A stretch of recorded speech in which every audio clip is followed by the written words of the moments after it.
Yeah, so this section's about algebra functions and composition functions. So we'll start with a little bit of algebra and evaluating.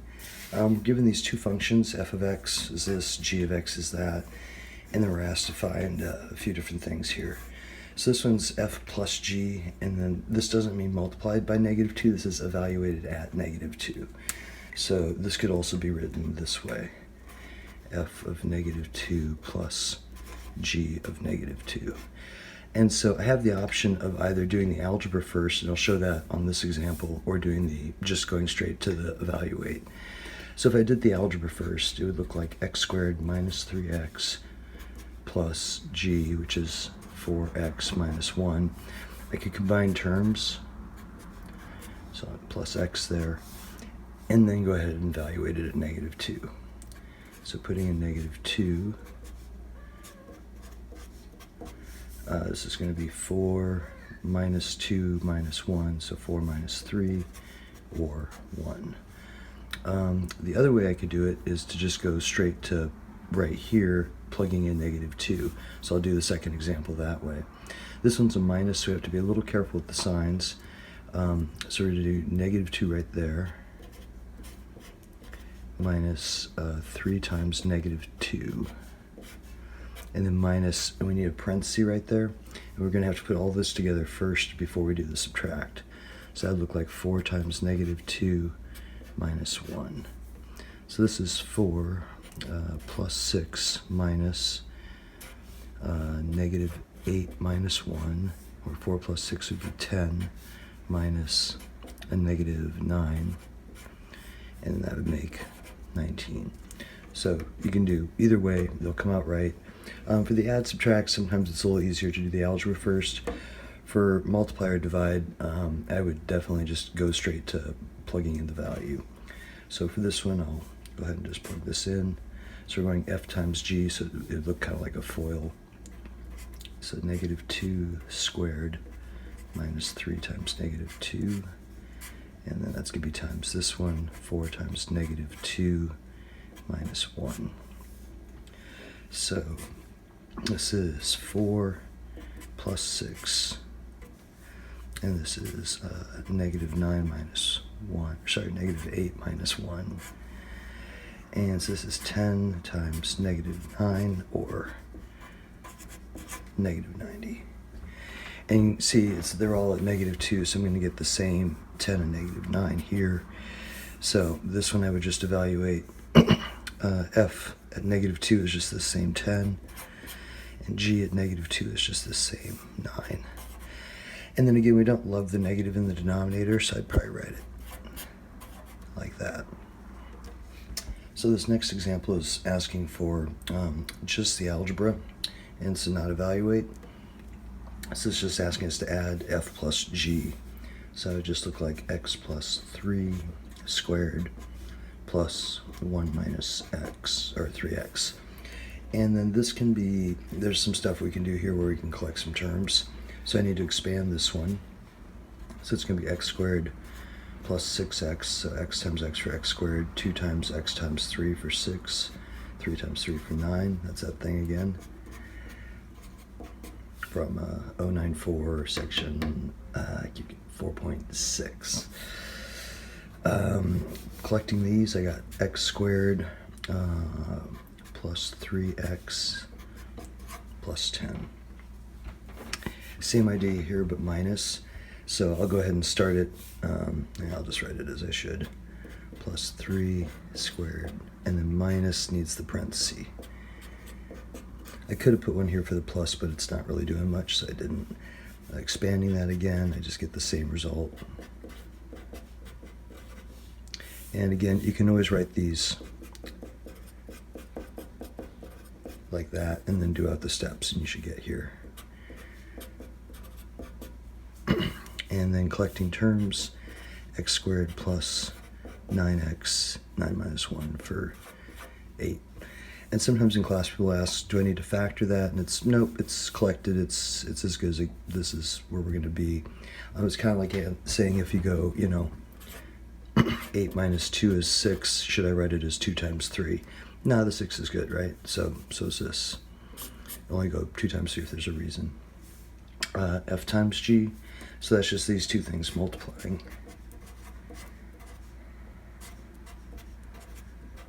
And then happily on the homework, they let you leave it right there, so you don't need to expand this and do a bunch of FOIL. And then f over g would just be x plus 3 squared and 1 minus 3x, and nothing else to do on that one. I do have to look and see if it factors and cancels, and this one doesn't, so it's done. Number 3, so this one's another division, but it's a little bit different. We're going f over g, so it's going to be the 7x plus 28 up top, and then downstairs we're going to have the x squared 9x plus 20. So why this one's different is because it does factor and reduce, and it's asking us to state the domain. And I believe on the homework it wants an interval notation, which is kind of a pain, but I'll show you how to do that. So up top I'm going to take out a 7, and then downstairs this is what multiplies to 20 and adds to 9. So x plus 4, x plus 5. And so when we do the domain, we have to do that before we cancel, because it's always relative to the original functions. So like I'd have to be able to evaluate g at either of the numbers to, if either of these are 0. And this is, like I said, pre-reduced, and that's the problem. So the restriction is going to be from the denominator, and it's going to be x doesn't get to be -4, or x doesn't get to be -5, because that's what would give us our division by 0. Once I establish that, then I can cancel those. And so that would be the reduced form of what f over g is, but with these restrictions right here. So for the domain in interval notation, we have to do this. So it's -infinity to -4, union -4 to -5 first, and then -4, union -4 to infinity. So pretty much this is saying everything but 5 and 4. So that's like the hardest way ever to just say not 5 and 4. Okay, so this next piece is composite functions, and we're going to see equations, tables, and graphs. Starting off with equations. And composites have two notations, and basically what they are is kind of a two-step problem. A simple example would be figuring out your grades. So if you look in your grade book, there's a percentage, but that's not really your grade. Some math happened and they made this percentage, but then some more math happens and that makes it a GPA. And so the idea of figuring out the percentage first and then using that to get the GPA is the same idea as a composite.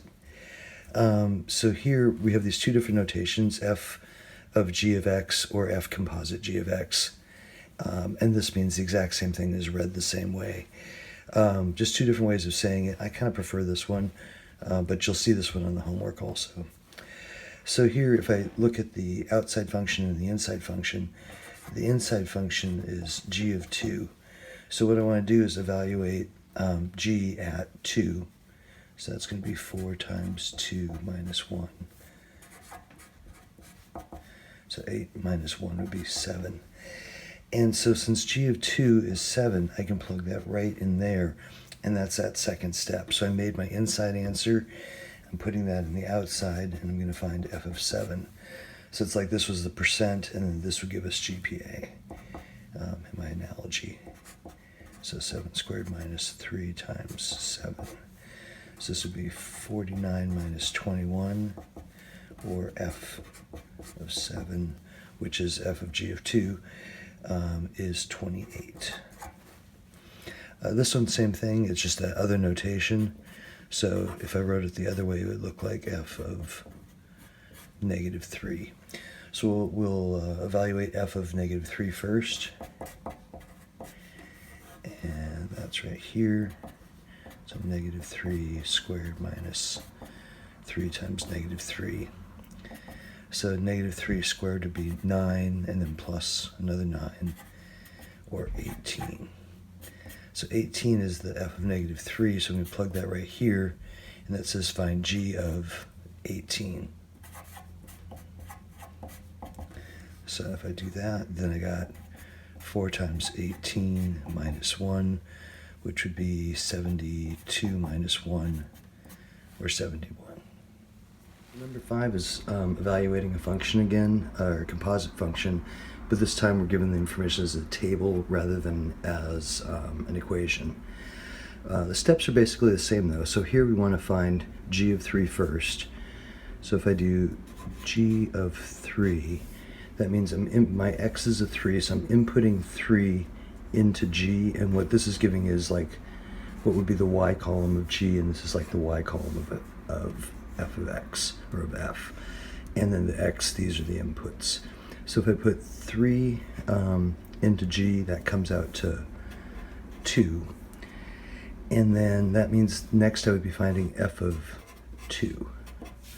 And so f of 2, we come down to 2, we go over to f, and that would be 4. For the next one, we have f of negative 1. So f of negative 1, there's negative 1, so that would equal 1. So then we're finding g of 1, so that goes into the outside function. And g of 1 looks to be 7. So g of 2, so we can find a composite within itself. G of 2 would equal, let's see, here's 2, so 0. That means now we find g of 0. It's just like this is going right here for that stuff. G of 0 would be 5.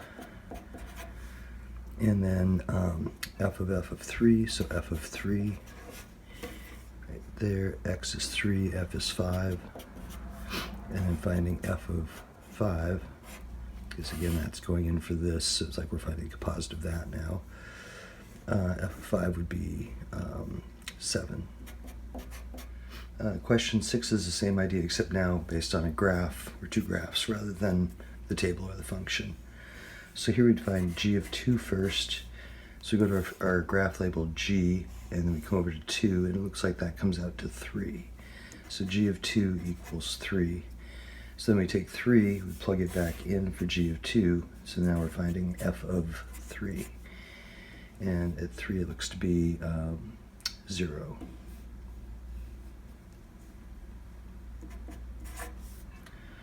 For b, we're finding f of 3 first. So f of 3 was 0. And then that means we're going to find f of 0. And that's at negative 3. G of 2. So g of 2, looking at g, that looks to be 3. And then we're going to find g of 3, which is 2. And then last one, f of 0. So f is 0. Oops, when f is 0, it's negative 3. And then we find g of negative 3, and that would be 1. Okay, so this next part is composites, but this time algebraically rather than just evaluating. So here we're given an f of x and a g of x, and we're supposed to find f of g of x. So if we think about, and then also state the domain in interval notation. So if we think about f of g of x,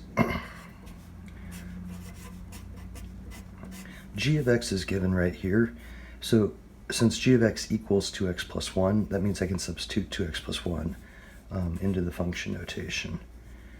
Maybe I'll do it right there. And so this is what I'm trying to find, is f evaluated at 2x plus 1. And so what that would look like, scratch that, is 2x plus 1 squared minus 3, 2x plus 1, and plus 6. And then unfortunately we have to do a bit of algebra to get that simplified. But the basic idea here is if we're finding f of g, g gets substituted into f for all the x's. So same way if I was finding f of 2, I'd put a 2 in for the x's. I'm finding f of g of x, so I'm putting g of x in, or 2x plus 1 for all the x's. And then I just have to kind of clean this up. So I'm going to do the thing again where I do the special product. If you need a FOIL, that's fine. It'll go 4x squared, 2 times 1 would be 2, and double it makes 4. And 1 times 1 makes 1. and then running the -3 through, I get -6x, -3, and +6. And then just collecting some terms, I'll have 4x squared, 4 minus 6, that's going to be a -2x. And let's hit 7 minus 3, so +4. So the other thing it asked for was the domain and interval notation. So the domain of a composite is a little bit complicated. If there's something that messes up the inside function, we have to toss it. Because if the first thing I was to do was to plug that bad number into the inside, then it would be, undefined or imaginary or something. And then the second thing is the inside function can't spit out a number that messes up the outside function, because then at the second step, when we go to substitute into here, it becomes undefined or imaginary or something. And so those are kind of the two places we have to look. These are two polynomials being substituted into each other, and the domain for polynomials, if you remember, is all real numbers. So for this one, it's just going to be easy. Our domain is just going to be -infinity to infinity. But they get a little bit trickier here as we go forward. So for number 8, we have f and g, and we're finding g of f. So g is going to eat f, basically. So this is going to go in for that x. So g of f of x would look like g with x plus 6 in for its x. Because we're really finding g of x plus 6. So now the domain on this, the inside function was, there's nothing that messes that up because it's linear, so we can put anything in we want. But that can't spit out something that will make this negative. Because remember, with roots, they have to be greater than or equal to 0. So that means x plus 6 has to be greater than or equal to 0, or x has to be greater than or equal to -6. So that's going to make our domain from -6 to infinity. So for number 9, the math is a little bit trickier. To try to explain kind of how the domain works on this one, I'm going to do kind of two different versions. So one, I'm just going to solve for the domain only. And in that instance, if I'm finding f of g of x, whatever messes up g can't be in the domain. So right off the bat, we know that x can't be -5, because that would give me division by 0 here. And then the next thing that can't happen is, so f of x can't be -3, because that would be division by 0. But we don't ever plug anything straight into f of x. It goes through g of x first. So what we have to do is figure out what would happen what we need to happen if we want this to come out to -3. Because if I put a number in here for this x and it spits out -3, my next move would be to put it into f of x, and that would mess that one up. So to solve this,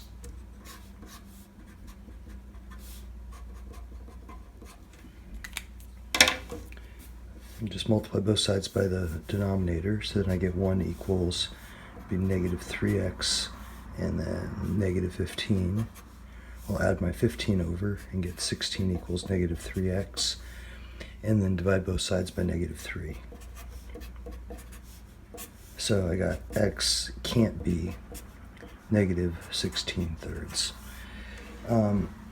And so these would be the two things that would not be in the domain. -16/3 is would be -5 1/3, so it's a little to the left of -5. So our domain, written in the most obnoxious way possible, would be this. And then union that to -5. And then union that, -5 to infinity. So unfortunately, they didn't just give us a choice to say not -5 and -16/3, so I think this is what you'll have to type. So this is if we just wanted the domain. And I like doing this bit so that when I do the actual composite, the f of g of x coming up, it makes how I find the domain over here maybe make a little more sense with over here. So if I'm finding f of g of x, that means f is going to eat g, so g is going to go in for that x right there. So that would look like this. And then to get out of here, these are those complex fractions again. So we'll do like this. And if it helps to think of it as over 1, that's cool. It's really just a clever form of 1, it's all. From there, this will be 1 times the x plus 5. And then here, this would be x plus 5 over x plus 5, so they just cancel, leaving the 1. And now that'll be 3 times x plus 5. And then cleaning this up, I'm going to get x plus 5, 1, and then plus 3x plus 15. And then finally, my composite will be x plus 5, and then 3x plus 16. So if you look at the denominators, once I set up the composite, back here, when I first set it up, I could see really easily it couldn't be negative 5. But then what I did was I multiplied by x plus 5, so that made it where I lost that 0. But it cleaned it up, and so then once I got everything solved, or simplified, sorry, then I got this piece, which is giving me this over here. You can see if I set that to 0, I'd get negative 16 and divide by 3. So we're seeing the domain in both places. I think it's a little mystical without kind of thinking about the 5 messes up, because if I put in the first function, that gets division by 0, and I have to eliminate the number that would make this come out to negative 3, so it doesn't mess up that. It's the same thing over here. It's just kind of 2 different views. And then these last couple aren't too bad. It's given a function h of x equals root x minus 4. So this is what we're going to be shooting for. Can be expressed in the form f of g of x. So they're saying h of x can be written as a composite, essentially, where f of x is root x, and g of x would be what? So if I wanted to have, if I was going to do f of x equals root x, g of x equals, we're not sure yet, and f of g of x equals root x minus 4, then the only, if f is going to eat g, it has to be x minus 4. So that'd be our answer. Because now if I do the composite of f and g, this goes in for that x, and we have that. So this one's very similar. So our f of g of x is this h here. It's this composite. And this time they're saying f of x we don't know. G of x is, g of x equals x plus 2. So in that case, what do I plug this into to make it look like that? Would be 1 over x to the 4th. Because when I do the composite f eats g, this goes in for that x. And that wraps up 1.4.